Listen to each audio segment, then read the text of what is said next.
Hello, everybody. Welcome back to Embodied by Mac. My name is Michaela. I'm an evolutionary and predictive astrologer, and today we're here for your February 2026 horoscopes.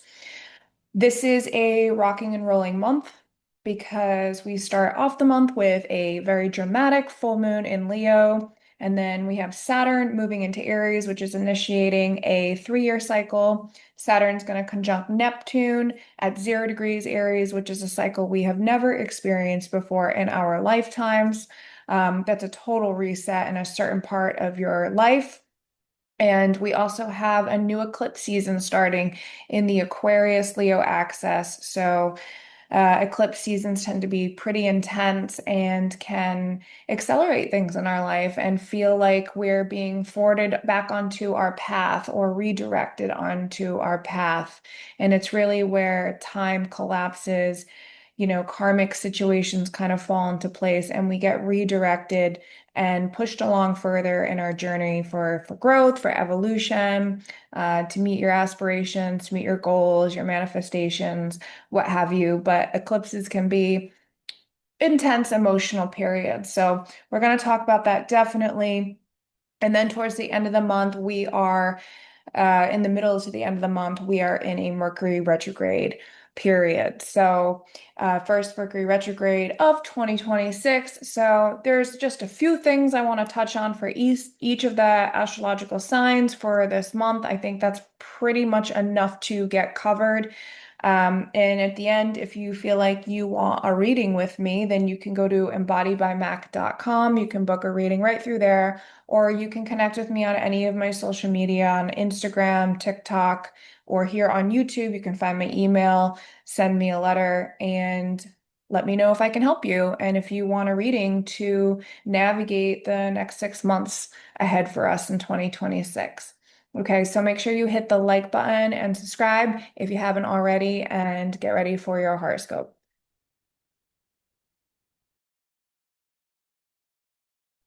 All right, Pisces, you're my last one for February. The best for last. So, the month of February, oh my goodness. The month of February starts off with a full moon in your sixth house, okay, on the first. And this is definitely going to highlight situations about needing to reorganize your daily life and daily routines, okay?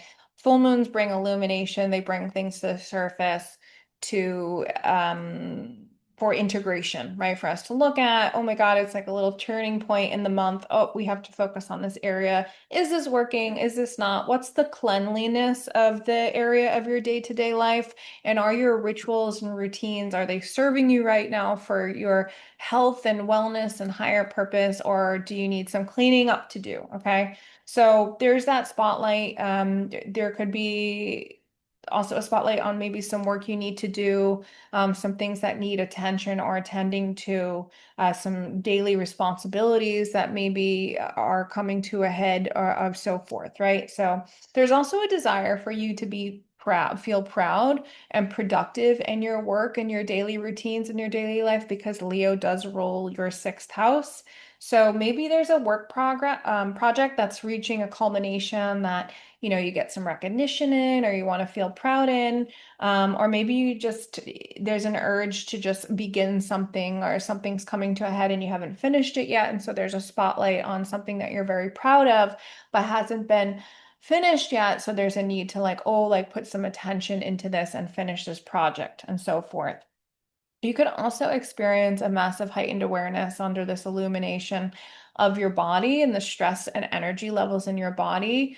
And so you really want to pay attention to that because you can let go of like unhealthy routines or things that are leading to burnout, especially with you Pisces, right? You want to be very careful of the energy expenditure that you give and take, especially in your day-to-day routines, okay? So the cleanliness here is up for review. What is your health? What are you eating? How are you sleeping? What's your daily environment like? Do you have pets? Are you taking care of them? What's your work responsibility load looking like? Do you feel proud? Does it need some cleaning up? And just a full on, flashlight for a moment in time in this area of your life, which is going to be very important when we're talking about the eclipse season we're leading into.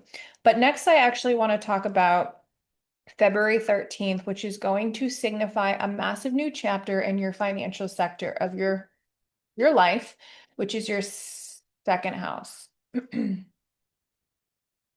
1 second. I think this is frozen. Here we go. So on February 13th, we have the Saturn-Neptune conjunction, which is happening at 0 degrees of Aries. That is a world point, very significant. It means major, major new beginnings in your financial section. But this is not to scare you, because really what happens in the financial second house area of our life is really linked to self-worth. So let's talk about the self-worth as the bottom line first. Saturn here is meant to give you like a sense of authority and a new beginning and structure and really boundaries around reframing your self-worth, okay? And what is of value to you. Once you're able to get clarity around that structure and that foundation, and the reframe of what your sense of self-value looks like, then the finances section like often comes after, and that kind of goes through this reconstruction period, because really Saturn's going to be in this section of your chart in the second house for the next 3 years up until 2028. So you're going to get to work on these things and like rebuilding your sense of confidence in your skills, in your sense of self-worth, in your values, okay? And you know, how hard are you working? Like, do you need to learn more skills? Do you need to put more time and more effort into skills? Or how can you utilize those to bring more stability and security into your life and so forth? With Neptune here, oh, and I do want to mention that you had a preview of Saturn in your second house from May 24th to September 1st of 2025. So if you want to look at what that looked like, think back to that time frame, and that will give you a preview of now what you can expect until 2028. And at the same time, you have Neptune now in your second house. Neptune moved in there in January, and Neptune's going to be in your second house until 2038. So you've got like a nice, juicy 14-year cycle of Neptune kind of bringing you clarity around what you truly value. So many of you could spend your money because what you're going to put of value is spiritual things, which are Neptune realm things, right?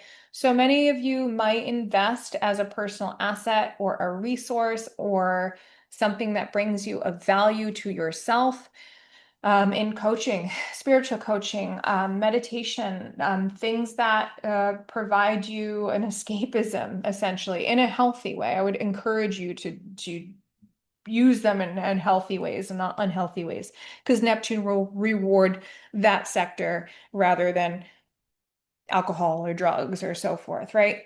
So there's a long-term shift also happening on your value and what you define as security, okay, and what that's going to look like. That's a bigger picture, and I actually have some Neptune videos out that solely meant for just understanding Neptune in the chart, right? But we're not going to cover that in a short horoscope here. So you're going to get clarified on what you truly value and what you don't, and then also spiritual values, I'm assuming, are going to come into play, especially for you Pisces and Pisces risings. Okay. You could also be committing to some new financial habits, ones that are long-term building, strength building for your pocket, just because Saturn really likes to bring some sense of practicality in here and dimension.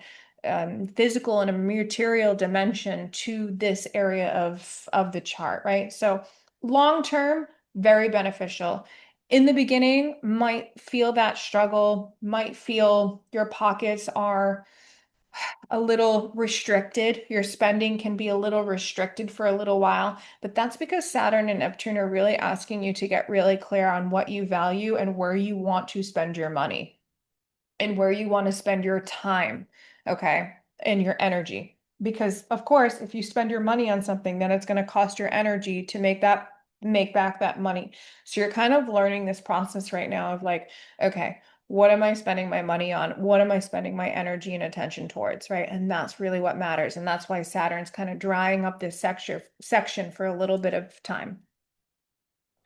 The next thing I want to look at is this solar eclipse, this new moon solar eclipse happening in your 12th house of your chart on the 17th. So this is beginning a new cycle of eclipses in the Aquarius and Pisces Aquarius and Leo axis of your chart. This is the 6th and 12th house, okay? This eclipse period is beginning on the 17th of March and will last until January of 2028.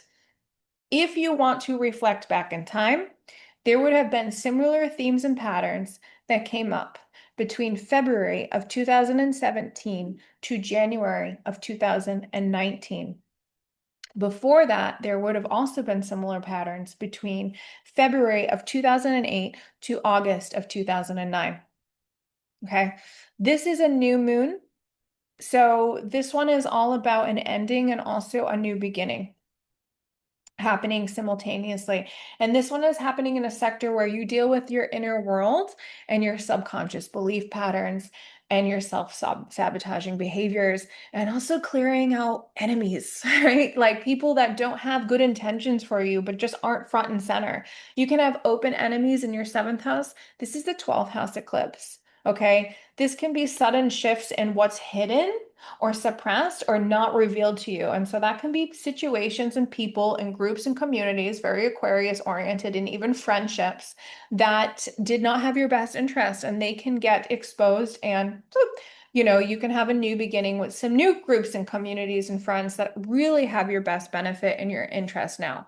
It might be people or groups that have been there for a long time for you, and now they're just not starting to show up that way for you anymore. And you're realizing this, okay?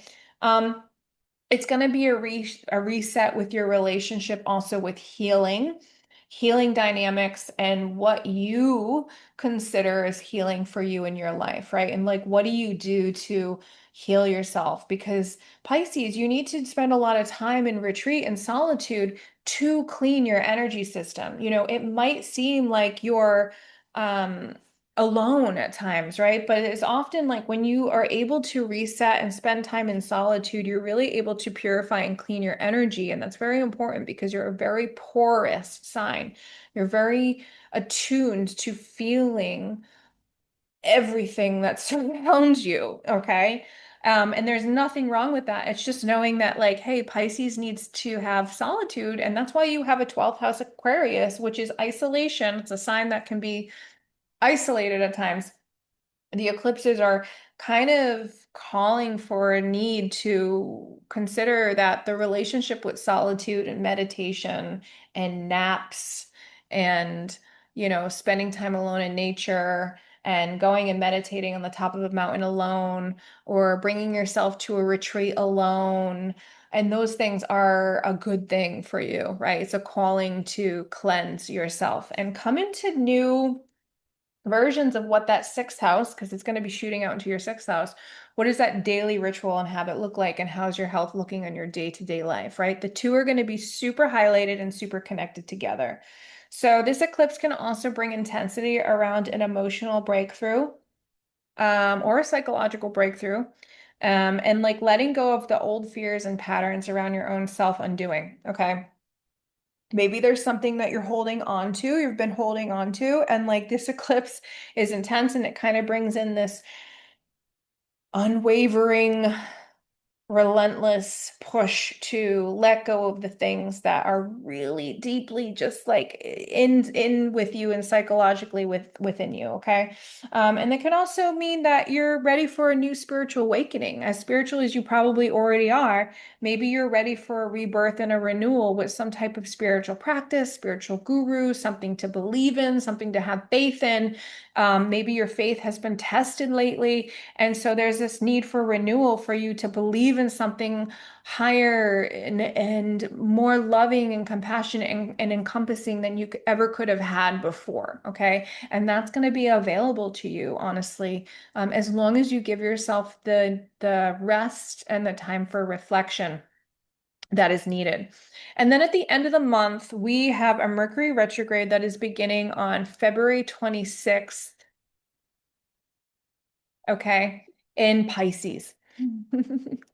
So after the eclipse, you're going to have themes of what this Mercury retrograde actually looks like and means beginning on the shadow. which is February 11th, okay? But the Mercury retrograde period is going to last from basically February 11th to March 20th, okay?